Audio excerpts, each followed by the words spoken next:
बाईस जनवरी अयोध्या में प्रभु राम लला के प्राण प्रतिष्ठा कार्यक्रम के लकर समनाथ जत तक सनातनी सब उत्साहित थे संपूर्ण भारत सहित देश विदेश में, लेकिन मिथिलांचलों में काफी उत्साह उमंग के माहौल है।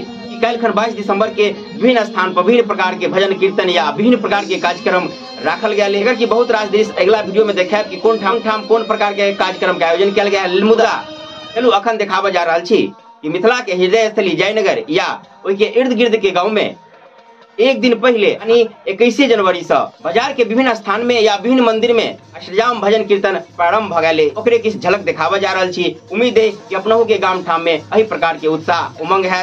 अपना अपना घर पर दीप जला कर दीपोत्सव जरूर मनाया। दृश्य सब के छोड़े तो अपने सबके बीच वीडियो से विदा रहा छी। जय मिथिला, जय मैथिली।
Thank you.